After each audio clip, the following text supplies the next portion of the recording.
What's hard, everyone? So today I'm trying to do the videos every week, but I felt like this subject needed to be discussed today.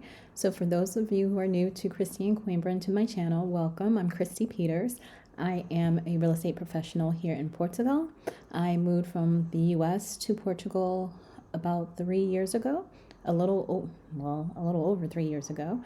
And so I help people with relocation assistance, whether that be for visa guidance. I help connect people to legal and financial resources here. I also offer curated tours to help you get acclimated. I offer settlement services for helping you settle into your new city and finding all of the amenities in your area and being familiar with those, in addition to helping you with obtaining your NIF and getting your bank account. And so that's the thing I wanted to talk about today is for the people who are getting visas, specifically for D7 people who are having that requirement to secure a Portuguese bank account in advance of your VFS or consulate appointment for your visa. It is becoming increasingly hard for non-residents to open a Portuguese bank account, which is frustrating to say the least for many people because it is a requirement. And so to come all the way to Portugal, go into several banks and be told that you cannot open a bank account because you don't have a residency card, which you will not get until after you secure your visa and have your IMA appointment, it's discouraging and frustrating. So I always try to be as candid as I can about the process and about what it means to be an immigrant here in Portugal. I know the popular word is expat. I use both. Although I prefer immigrant, I know expat is the more popular colloquial, I guess, phrase. And so I'll use those interchangeably.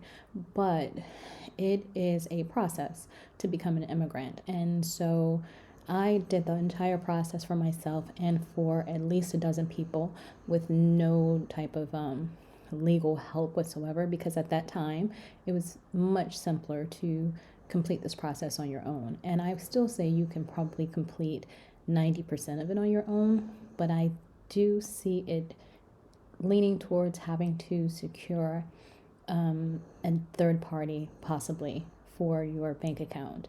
And I'm going to mention one that I have been dealing with for years. She actually opened my personal bank account 4 years ago. And that was because I wasn't here.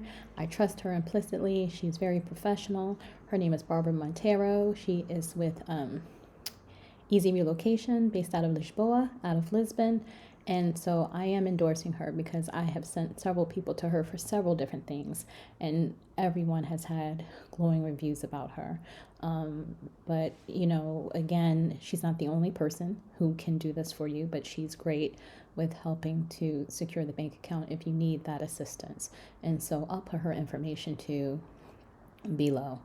But I recently helped few clients this past week to secure their NIFs while they were here, and even that has become more difficult. Typically, you just walk into the finances office, which is the a financial arm of the tax authority, and anyone can get a NIF as long as you have proof of who you are, a passport. Typically, you bring a utility bill. That's what it was in the past.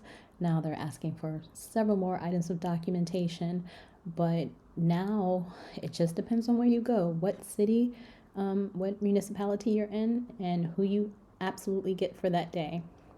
The requirements can vary. And so it becomes very frustrating for people because there seems to be a lack of standardization. Again, I'm just going to speak very candidly. I still love Portugal, but the bureaucracy can be very frustrating. And so now in some offices, they're requiring you to have a tax representative, someone who has residency here, who lives here, who will act basically as your person of notice for any of your financial notifications. So nothing that has to do with any of your information in the States, not your credit report, not access to your bank accounts, anything like that.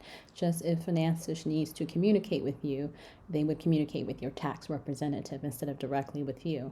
And people have done that before, but it's not it wasn't a necessity before, but I'm seeing that becoming more and more of a thing. So I just wanted to share that with you and make you aware that if you're coming to Portugal and you have been advised, like many of us have advised other people who have come behind us, yes, just go into the bank and open your bank account. Make sure you have all the documents with you. They are rejecting more and more people. And the reason behind that, so I've been told by different contacts at the different banks, is because of the laws that have changed recently here and also changing across the globe regarding banking regulation.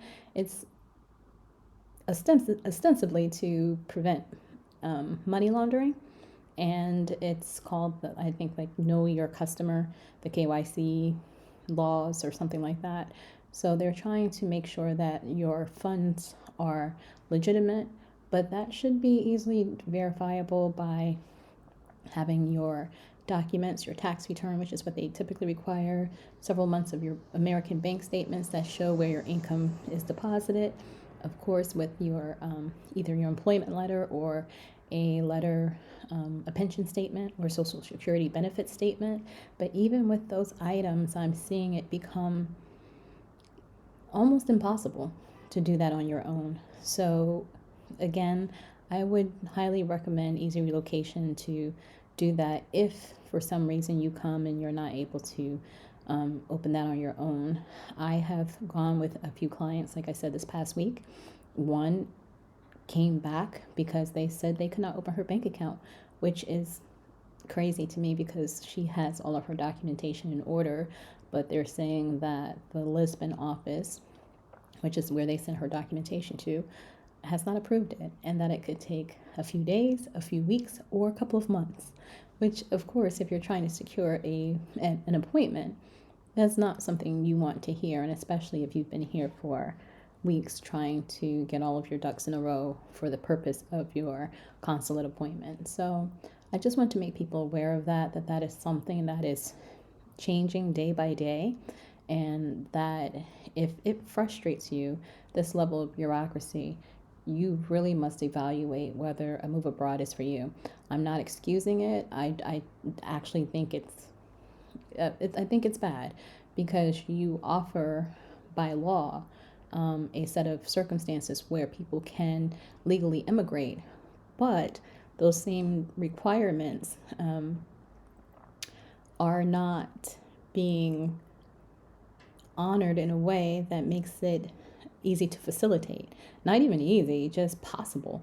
And so, yeah, I do feel a way about it. I mean, a country can do anything they want, of course, over their immigration laws. But if you're asking people to abide by a certain set of rules and they are trying to comply with those and it becomes nearly impossible, it's going to, of course, engender a lot of frustration.